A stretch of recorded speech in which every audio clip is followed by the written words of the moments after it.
The practice of geoeconomics is as old as humanity itself, except it wasn't called that. But the mixing and the merging of power and wealth competition into a nexus has been around forever. Welcome to the New Enlightenment podcast from Adam Smith's Panmure House. I'm Adam Dixon. Today, I'm joined by Jens Hillebrand-Pohl. He's a legal scholar and geoeconomic strategist whose ideas on economic lawfare, geolegal power, and the power utility synthesis have helped catalyze a new discourse on global economic governance.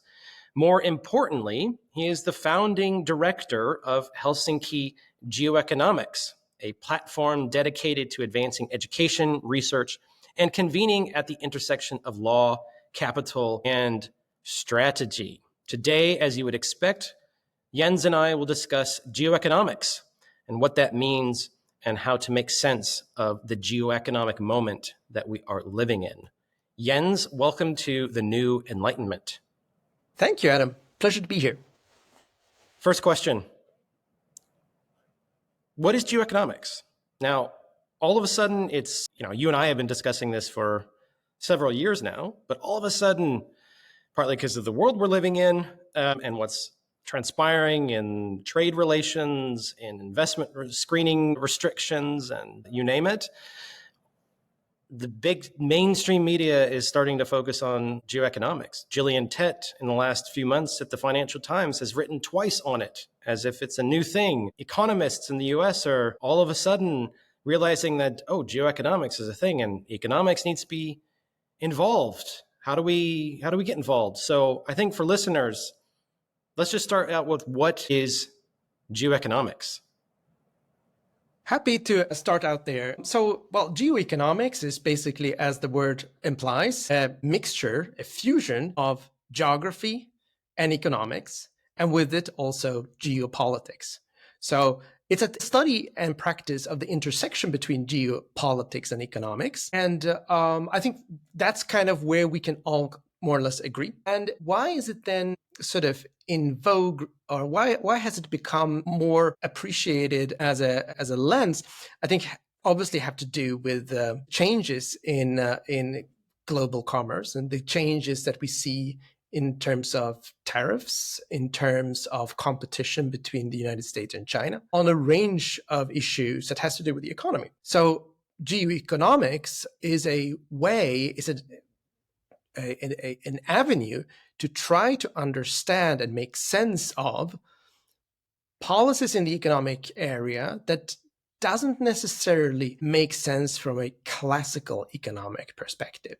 So rather than going on year in and year out, concluding that the world is mad, which it may very well be anyway, geoeconomics opens up the possibility that there may actually be explanations, not necessarily justifications, but at least we understand or try to understand the logic behind some of these policies that don't seem to make economic sense, but they are about economics. So let's start with what are some of these tools, if you like, that the geoeconomist is focused on. And so listeners understand, I think you've outlined clearly what geoeconomics is, this broad-based kind of area of both policy tools that governments are utilizing, but also geoeconomics as a, if you like, analytical framework for understanding the employment of these policies that states and governments are applying. Let's dig down a bit to give some flavor to what these tools are. Right now, everyone's thinking about tariffs and the ongoing trade war that Donald Trump and the Trump administration has started. Does that count then as geoeconomics? Or is it something that's always been underneath the surface and now it's just reappeared? So it's very much the latter thing that you mentioned.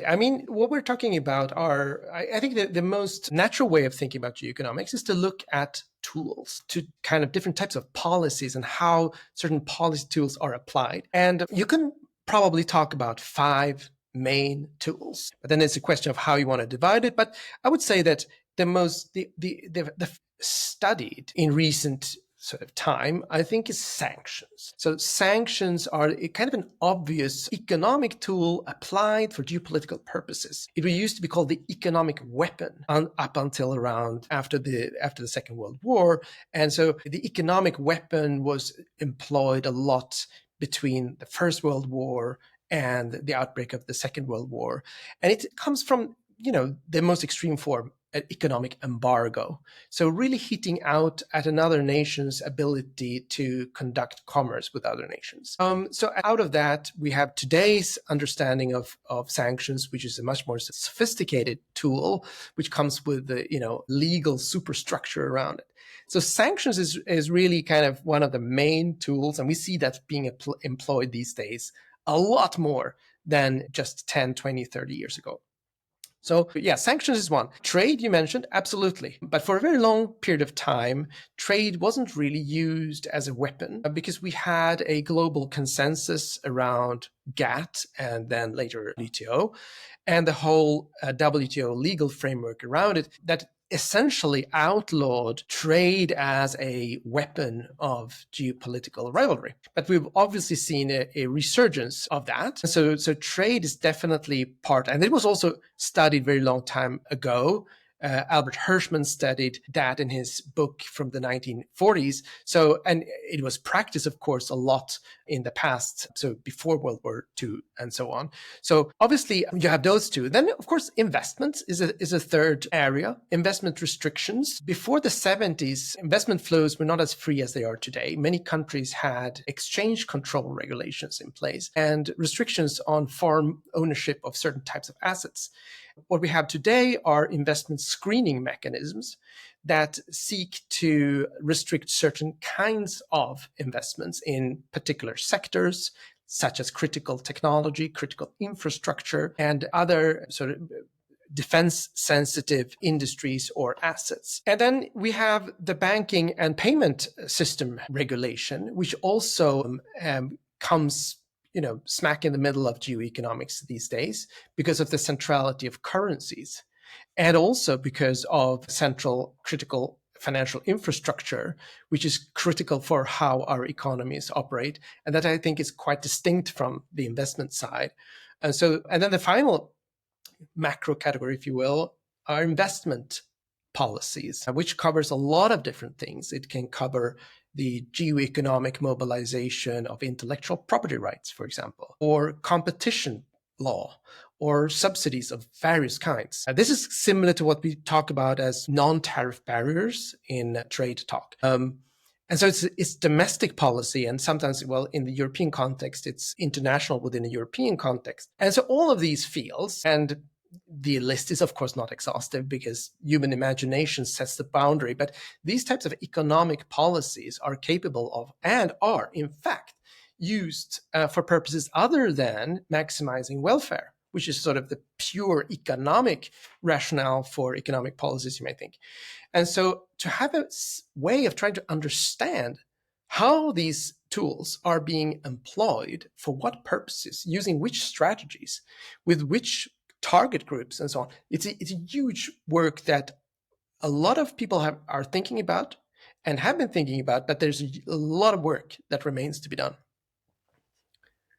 Isn't, just to kind of cut to the chase, isn't the Trump administration reacting, as they would say, to an unfair system where American companies and American consumers are getting a bad deal because of non-tariff barriers, all these kind of hidden policies, if you like, at domestic levels in certain countries. And therefore, Trump is using these tools through trade to exact, let's say, a more fair system. There are numerous justifications, some for public consumptions and other for internal justification. But it's not a critical component of how we look at geoeconomics. There could be the ultimate sort of motivation behind these policies is not a determining factor of whether something lends itself to geoeconomic analysis. But what we can say is that the arguments of welfare economics are not persuasive in the context of geoeconomics when the goal is not necessarily to maximize welfare, but to involve power maximization as an end goal of this endeavor. I don't think, but that's my geoeconomic persuasion, that geoeconomics is only about power maximization. I think it's a hybrid between maximizing welfare and maximizing power. But power is a critical element that traditional economic approaches do not incorporate as not as a dynamic organizing principle, but more like context and framework. So yeah, the Trump administration publicizes their justification for their policies, which is interesting to analyze, but I don't think it shouldn't necessarily affect our kind of geoeconomic analysis of those tools. It's sufficient to say that everybody wants something, and have a moral understanding of what is right and wrong, from a egocentric perspective. And what we want requires power. We in Europe have a voluminous agenda of things that we care about, environment, so forth. But in order to put anything that we want into action, we need the power to do so. And in the case of the United States, taking public strategic communication at face value, there's a lot that Mr. Trump and his administration thinks is wrong with the way the international trading system works for the United States. Whether that's wrong or right is not the goal of geoeconomics to assess. The only thing that geoeconomics is about is to understand what is the power required to successfully pursue the policy you prefer to pursue. So in that sense, it's not so much about judging right and wrong. It's more a matter of judging it from a strategic perspective. Are they employing their means usefully, effectively, and efficiently to pursue the aims that they choose? And that then is fundamentally a difference between economics approaches that are more about assessing kind of normatively whether a policy is good or bad. Doesn't mean that as a geoeconomist you cannot have an opinion about what is good or bad, but the ultimate aim is to understand how it operates, the mechanism by which it operates, and whether that mechanism is fit for purpose. And then we will be applying that to a world which includes people that we consider like-minded in the sense of sharing the same goals. But we also need to have an analytical structure to analyze the moves of those who have different goals than us. And I think that that's also why it, in that sense, is a complement to kind of moral judgments about moral economic judgments. It's a complement, but it doesn't provide it for you. So just to, I think, encapsulate what you said, and I do find it compelling in as much of the commentary, and I'm not providing a judgment here, on what the Trump administration has done in the last 100 plus days since he took up the presidency. I've always been frustrated by the almost facile commentary that ends with, Trump is crazy, his policies have no logic, he doesn't understand how tariffs work, he doesn't understand the welfare effects, he doesn't understand how it damages not simply trust with the trading partners, but it damages business generally. And that all might be true. However, I find commentary such as those to be quite superficial, not actually getting to the heart of what is at play. Because if you do look at what the Trump administration is doing, there seems to be a lot of logic to it, even if it comes off as quite chaotic. And yes, there is some chaos, but I find really erudite commentators in think tanks and major newspapers missing the bigger, wider picture that's happening. And this is why one reason why I wanted to speak with you, because I think the approach that you're taking to geoeconomics and what you're trying to build with Helsinki Geoeconomics allows us to sit back and look at the map of the world and start to talk about power in an interesting way, where, if you like, the traditional welfare economics or the traditional trade theory is not willing to go into. And that is a world where, let's say it, there is more, and I have Adam Smith behind me here, neo-mercantilism. And in many ways, Trump is confronting this neo-mercantilist or state capitalist world that we live in. Is that not a correct assumption or let's say a way of thinking about geoeconomics and mobilizing geoeconomics to explain where we are? I think it aligns a lot with my thinking. The first thing I think that helps in analyzing what's going on with Trump is, well, it's unpacking our assumptions. And one of those assumptions is that the Trump administration pursues his office in a kind of a welfare economic way, in the sense that policy choices are made so as to maximize the greater good for every single American. And that may very well be what he will say at rallies. But I think that the concept of common good needs to be taken as an aspiration always, but very much so with the Trump administration. And I think what's good and what is bad always needs to be situated in the context of who. There's always a subject involved. This is really not particular physics. It's not quantum physics, it's human beings. And so what's good can't be answered without understanding for whom, right? And then it can still be a really bad idea for himself. I wouldn't rule it out. But I think the guiding assumption should be, first and foremost, that the policies undertaken do not necessarily serve any other primary purpose than to pursue the very best interests of Mr. Trump and the people around him.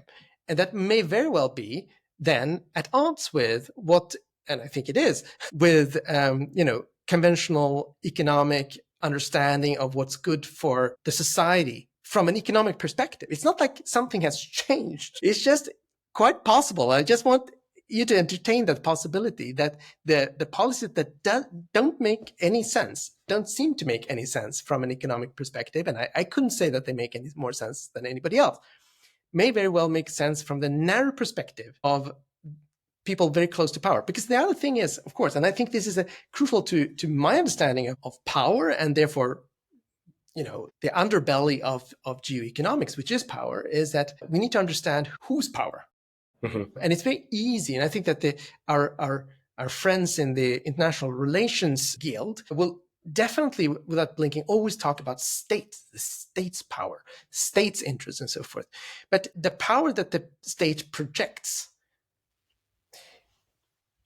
is actually the power of the individuals that direct the state, or is in a position to do so. And therefore, I think that we need to dismantle or pierce that veil that blinds us to understand what's actually going on. So, put it very bluntly, it may very well be that the policies that have been introduced for the last 100 days have really worked very well for Mr. Trump's portfolio. I mean, and I wouldn't necessarily say that that's the only thing, but I definitely would want us to be a little bit more circumspect when it comes to understanding what is guiding political action, and not take sort of a sort of abstract idea of common good for granted. And I think it's vindicated when you look at sort of historical episodes when states were not really run in any way democratically, but by rulers. It was the ruler's best interest, sometimes completely misunderstood by the ruler himself, but it was still the ruler's understanding of his best interest, and it was always a he, let's face it, with few exceptions, that produced actionable impact that sort of made one country go to war with another. You can't completely ignore the possibility that something other than some abstract notion of the common good is animating politics. And I think the Trump administration's first 100 days gives a lot of credibility to that assumption. So are you essentially saying that Trump is making decisions for his own personal gain?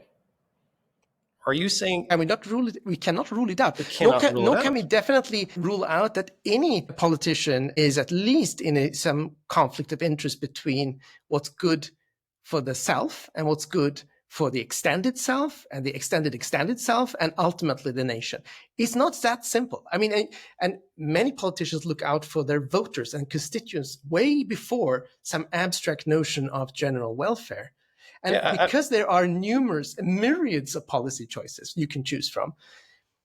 I absolutely agree with you. And I think that's why it's frustrating to see, again, going back to the sort of facile commentary on Trump that, oh, he's just a dictator. Oh, he's, and I always think, well, how is it that much different than previous administrations and previous politicians? Because let's face it, often politicians, work, as you mentioned, first and foremost for themselves and then their constituents. And to claim that they work for this abstract idea of the community or the common good is, that working for the abstract common good has to be based on some empirical reality that proves that they've done so. And often it's hard to pinpoint how that happens. Often you have parties that aspire to do that, but often fail. And why do they often fail? I mean, I think, as I find so fascinating about the period we're in, is that the Republican Party in the US has become the party of the working classes.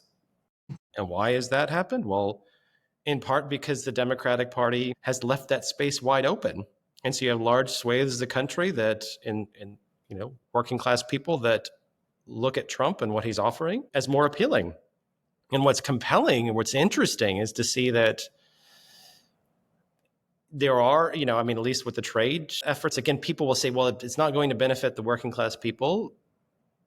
But there's a certain sense that they're at least trying in a way, even if it might look like a bad policy choice. They're still directly doing things about, reshoring, bringing manufacturing, and even if it's, a stretch to say that it's going to work, but it seems to be more active than previous administrations.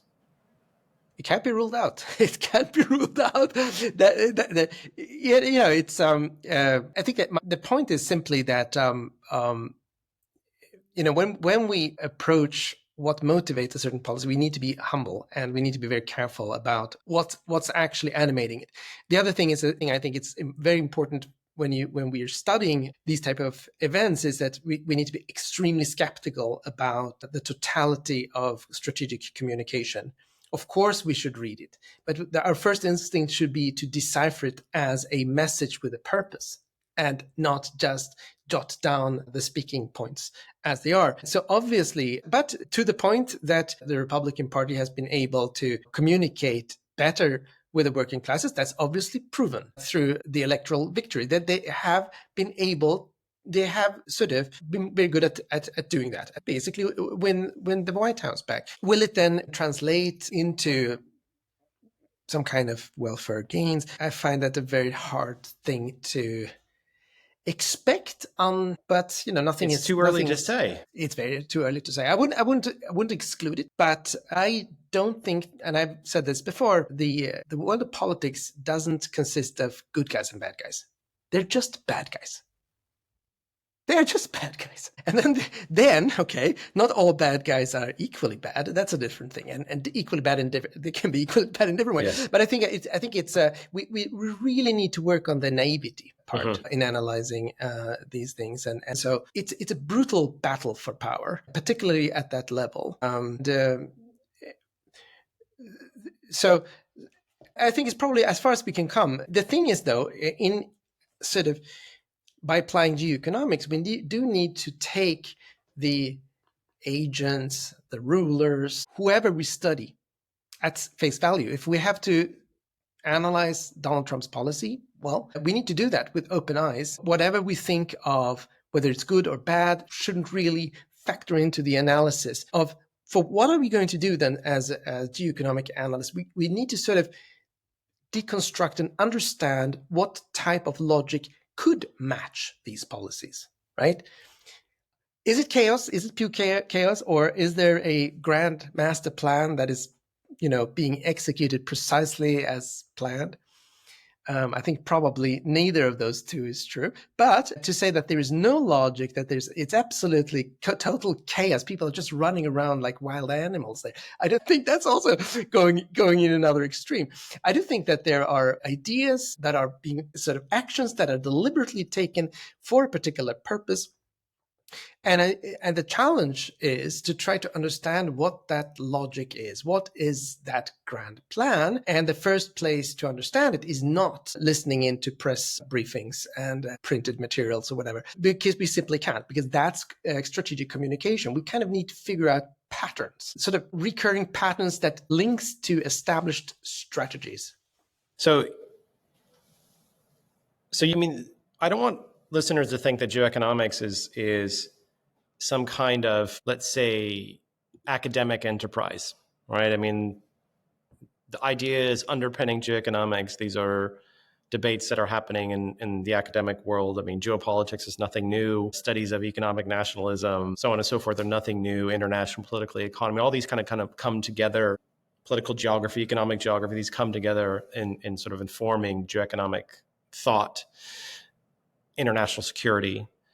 However, what you're trying to do with Helsinki Geoeconomics is, yes, reach into the academic world and the thought leadership that's happening there. But you are trained as a lawyer, both in Sweden and at Harvard Law School. You worked as a lawyer on Wall Street for a number of years before pursuing a PhD in international law in the Netherlands, and now you're in Helsinki. So you have that unique experience, capacity to dabble in economic or dabble in academic work, but then also in the practical side of things.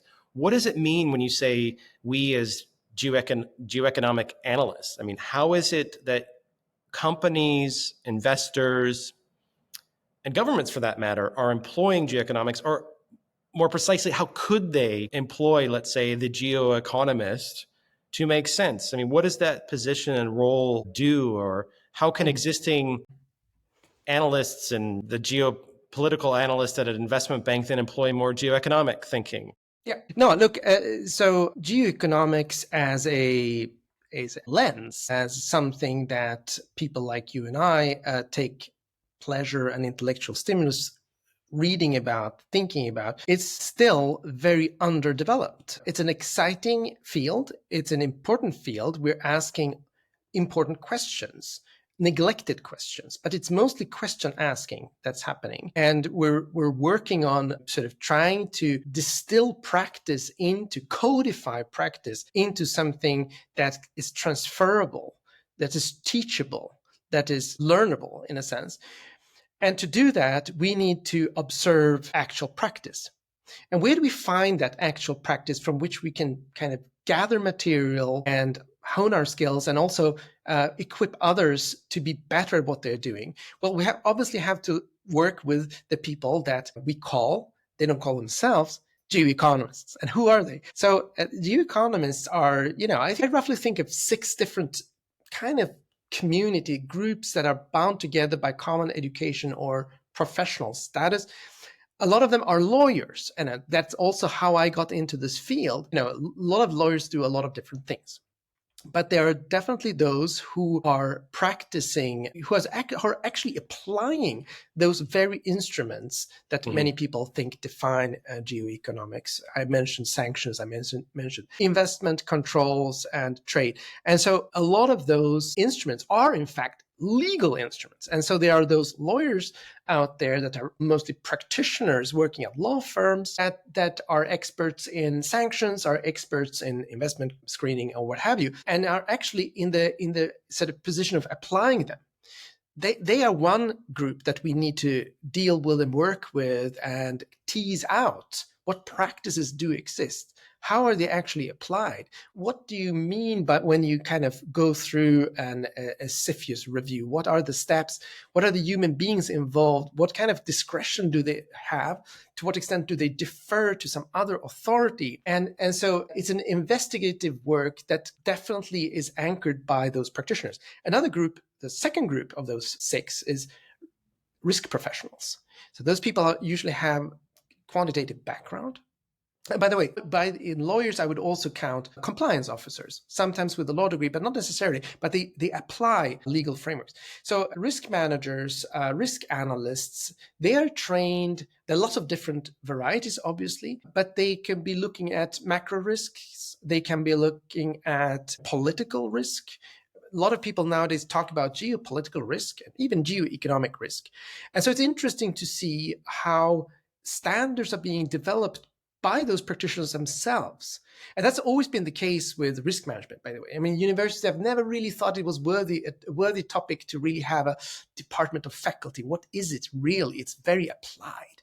But in fact, there's a lot of original, very structured thinking that's entirely built out of practice rather than from the ivory tower.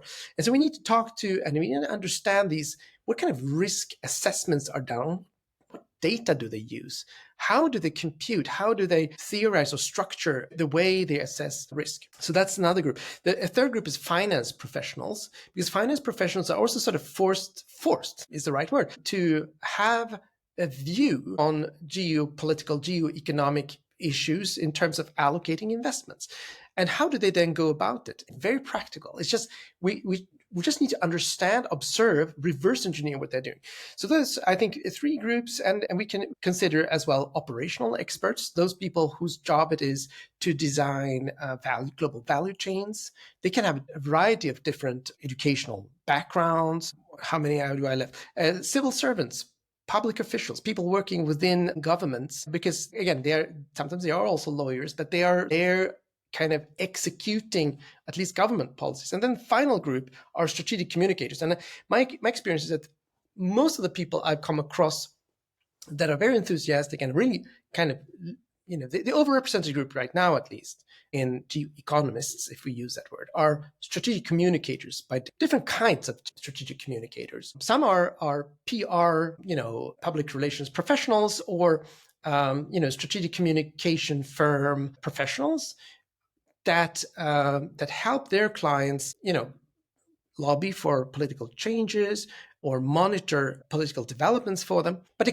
they can also be strategists, corporate strategists, which regard as a form of strategic communicator on the inside of a company. Because what a corporate strategy is a way to internally communicate a common direction. So a lot of the skill sets, a lot of the educational backgrounds of those who are strategic communicators are the same as corporate strategists as well. So you have these six groups. These are the people who are actually there. Economic statecraft doesn't just happen. There's always people. There are people involved in the whole chain, and also who are on the other side reacting to these instruments. And so the way, and this is a very long way to answer your question, but I think that by working together with individuals from these groups that unfortunately do not necessarily communicate naturally with each other because they live in isolated silos. They don't have necessarily, they have incentive, but they don't quite yet understand it perhaps, to forge a common community and learn from each other, and also teach us who, think it's fun and meaningful to theorize about this. So it's practice-based 100%. And it's largely because you can't sit in an armchair and make all this stuff up without either having worked or actively spending all your days working with people who does this. So, you answered my follow-up question, or at least the follow-up statement I was going to make, that in a way, geoeconomics is nothing new. No. What is new, and what you're trying to do, and I'm glad I'm, been involved and engaging you on this, is it's about building a community that brings people together that formerly were in their own silos. And risk managers have been around for a long time. People that do political risk, that's nothing new on Wall Street. Lawyers working on sanctions or tariff regimes or non-tariff, that's nothing new. Strategic communications experts working on politics, both, domestic politics and international politics, that's nothing new.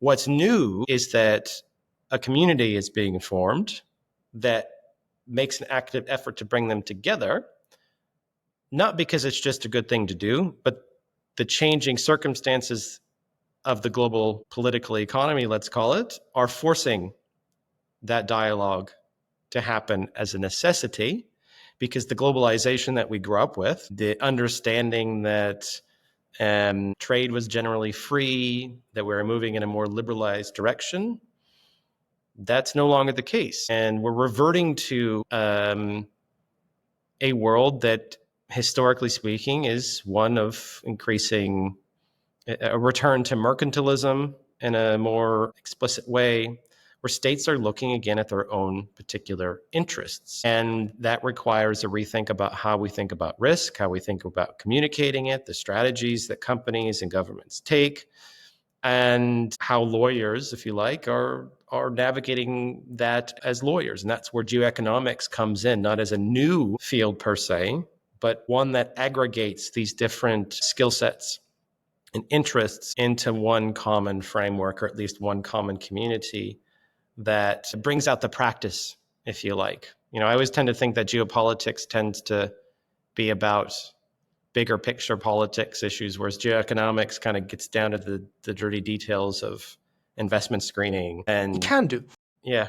I wouldn't say that all, once we look under the hood, geoeconomics has many different approaches as well. First of all, you're completely right. It's nothing new. And I think you can answer that in two different ways. The practice of geoeconomics is as old as humanity itself, except it wasn't called that. But, the mixing and the merging of power and wealth competition into a nexus. It's been around forever. In fact, it never did not exist. So for sure, that's not the idea of geoeconomics. So the approach of thinking about it as something sort of concrete, as the concrete object of study, that's not that old. Mm-hmm.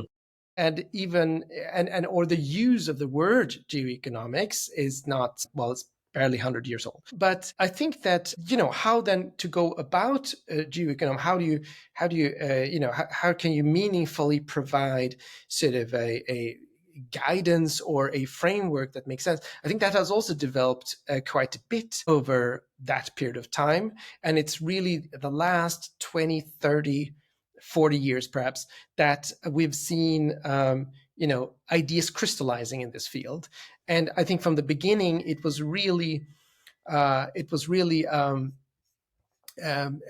mostly thought of as synonymous with economic statecraft. So I think that when the term was sort of re-originated, it was originated in the 1920s, but kind of originated rather than rediscovered in the 80s. It was essentially as a fancy way of describing with an intellectual promise. And that's Edward Luttwak's work you're saying there. Yeah, Edward Luttwak's work. I mean, and so what he was referring to was not necessarily distinct from economic statecraft. What then happened, and this is what I call the third generation. And economic statecraft being governments using different pool tools. Originally the application of economic sanctions, but then broadened to include other instruments as well. Right. And then what I would consider to be sort of the third generation of geoeconomics is when in the tradition of Luttwak, a way of thinking of this more structured as an analytical lens became sort of developed, and Blackwell and Harris is probably sort of the name that is remembered for the major shift into that level and sort of breathing new life into the concept of geoeconomics. But both of the second and the third generation have in common is this instrumental view that's basically geopolitics, but using economics as a tool, as a weapon. And the terminology of weaponization is very much associated with this particular view.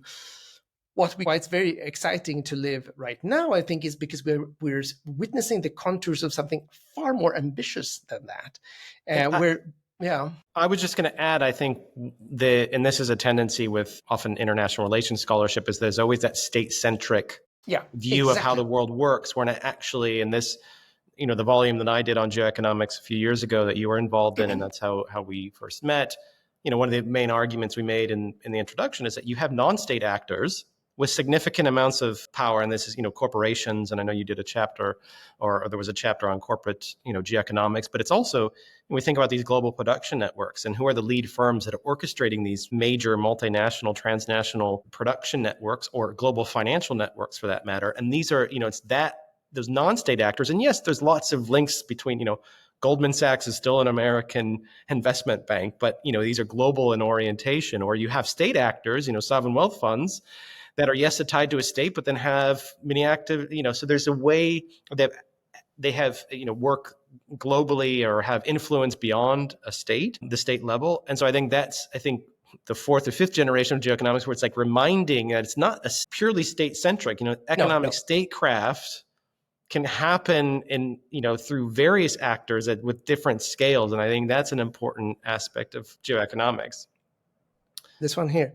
That book so, there. So I was just going to say, but you said yourself, but I was actually going to go and talk about this book, because I think that the 3 points that you make is in the way you kind of summarize the conclusions of that volume, I think are what brings us to the fourth generation. And that is state centricity. The second and third generation, they have no place for micro geoeconomics. And this is when it becomes really interesting, because corporate geoeconomics, that's kind of the beginning of thinking about geoeconomics at the granular level, non-state, infra-state actors, transnational actors. And that's also the opening to geoeconomic agency at the micro level. Because if you're a firm, you're not subject to one state. We're not living in a world where corporates are completely isolated, entirely captives. There may be situations where that applies, but in the world we still live in, firms can navigate different sovereigns. They have the ability via capital, by navigating legal structures, different geographically sort of geo-legal blocks, they can they can gain agency by not being entirely subject to one or the others. We need to look at, exactly as you say in this book, we need to go beyond the state. The other thing you say, which I think is also spot on, is that this is not really just about security. And then you finally say, this is not just about competition, it's also about cooperation. And I think both of those 2 points are also something that brings us to the fourth generation of geoeconomics, because this fascination with security comes from geopolitics. And from an historical point of view, it all makes sense. We have Luttwak and David Baldwin really thinking from a state-centric perspective, from a geopolitical perspective, and kind of discovers, well, you can also use economic tools to achieve the same thing, right? But but it's all from that security. It's all about the survival of the state that animates that power focus. But if you go further, what you realize the more you dig into this topic is that, yes, the state's security concern can be an important motivating factor for policies that we consider to be geoeconomic practices, and therefore lend themselves to geoeconomic analysis. But the very same geoeconomic analysis can also be applied to other actors, and the security prism doesn't exhaust the field of, you talked about recently or earlier in this conversation about neo-mercantilism. And neo-mercantilism is not really about security necessarily. It could be framed as economic security, but it's mostly really about absolute gains. Relative gains as opposed to absolute gains. You want to better your position vis-a-vis your rivals for purely economic reasons. So the geoeconomics is not constrained by some kind of economic security concept. It goes way beyond. It's way more fundamental. And the concept of power should also be understood not as the sort of state-centric security concept of power, but power as a social phenomenon, as a social psychological phenomenon that applies to every human being, in fact, and every aggregation of human beings in context. It's essentially what human geography brings is the interaction of human beings on this planet brings with it mutual influence attempts, which is mutual power relations. So again, the final thing, and I think that which brings nuance to the fourth generation, which the second and third lack, is cooperation. It's not just, we shouldn't think of states as unitary actors engaged in atomistic competition with each other. First of all, we go beyond the state, and at other levels, we see that because of incomplete power, incomplete autonomy, agents work together. Not always in very stable coalitions, but there's a dynamism in how geoeconomic agents, if you will, collaborate with each other. And so bringing the other perspectives in kind of enriches the field. It makes it much more ambitious, and points to what Matteo Maggiore talks about when he says bringing economics back to geoeconomics. I think that's one perspective, that's one approach, that's an economist's approach to geoeconomics. But there's a point, and the point is, and I think that's quite correct that geoeconomics moves on a trajectory to really potentially revolutionize our understanding of economics, pure and simple. Maybe one day we can even scrap that geo, the three letters in the beginning. It's really sometimes I call geoeconomics realist economics. For this very reason. Or economists could actually read The Wealth of Nations, which is considered a foundational text of economics. And Adam is sitting behind me right here. And unfortunately, many economists don't actually get to books 4 and 5. I mean, it was a 1,000-page treatise against mercantilism, and it's much more than just supply and demand and markets. It's a very, very rich text. It also should be read alongside The Theory of Moral Sentiments, his other great piece of work. And I would add, other essays that Smith wrote as well. And again, I think when you say bringing economics into geoeconomics or vice versa, it also depends on what do we mean by economics, right? Absolutely.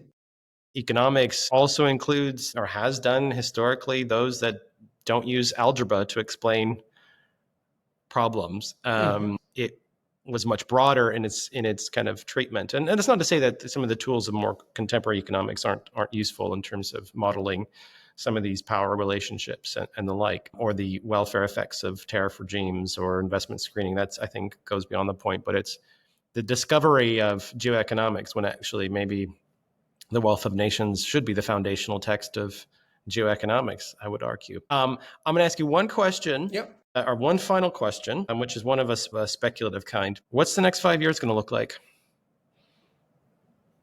Well, I believe that we are on a trajectory that we can already we can sense the outline of what it is going to be like. And the first thing I would say is there is no return to naivety. I believe that we have been shaken out of sort of a lethargy of sort of post-hegemonic decline of the United States. I mean, and that's quite clear. I'm not pessimistic about the United States' future, but I do think that where the 1990s started was a position that was doomed to eventually come to an end in terms of the power imbalance that existed at that time following the demise of the Soviet Union, and that we're going to look to a constellation with 2 superpowers and a range of second-tier powers and third-tier powers and so forth, by which my instinct would be to say, to rank the powers on the basis of their strategic autonomy, a difference, particularly from an economic point of view, how geoeconomically autonomous these states are. But I would also say, and I've been writing about that too, that we will, at least in the United States, I think, see contours of sort of a post-state realignment, by which I do not mean that the state is going to go away, but I think it follows on to what we discussed a few minutes ago regarding, who calls the shots within the state becoming the agent or the instrument. And I think if you look at the and that's, I think, is the interesting thing with the current Trump administration, actually is probably one of the most interesting aspects of it, is the realignment of the private sector side around Mr. Trump, which sort of broke some kind of long-standing consensus of bipartisan sort of in industry loyalty or whatever to the nation in a sense, because what you found is that big tech, I mean, basically the entire of it realigned on very short notice.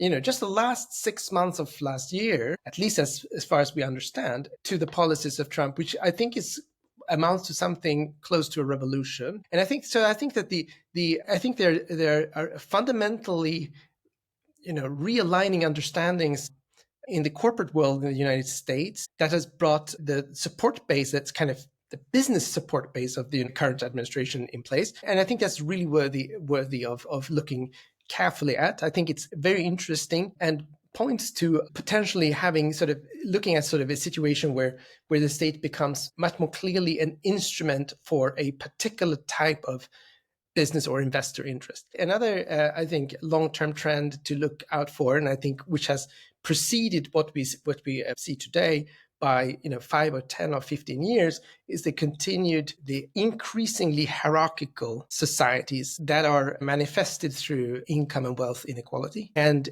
to the point of emerging new sort of classes, if you will, like permanent strata, which I think marks an end to the mass society that succeeded the old class society. And the new emerging class society will have a lot to say about an individual's future prospects, whether they can go to college or not, whether they can afford to, or whether they even want to. Because when society becomes less mobile, each stratum develops its own internal culture, and people become very different from each other in a surprisingly short period of time, thinking very differently, reading different things, cultivating different attention spans, which means that they will have fundamentally different understanding of what is true or untrue, because it's time out. If you don't get if you don't get it within 15 seconds, it's over.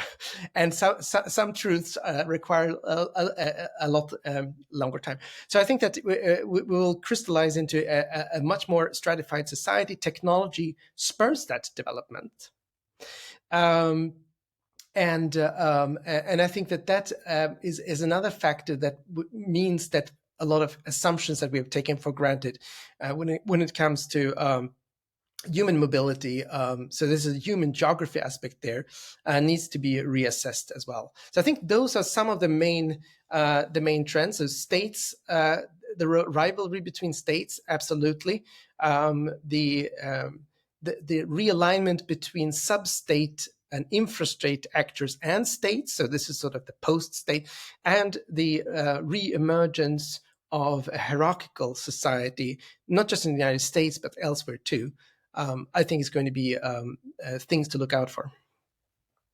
Jens Hillebrand-Pohl, we could talk for much longer, particularly those last three future-looking trends that I think there's a lot of compelling reason to expect much more to come from that. Keep doing what you're doing with Helsinki Geoeconomics, and really happy to be part of it. Thanks for being on the New Enlightenment podcast. This won't be your last visit, and we'll have you in person here at Panmure House in the future, if not sooner. Thank you so much. Thank you. You have been listening to the New Enlightenment podcast from Adam Smith's Panmure House. If you found this interesting, please consider subscribing and sharing. If you would like to learn more about Panmure House, please go to our website, panmurehouse.org. Thanks for listening, and until next time.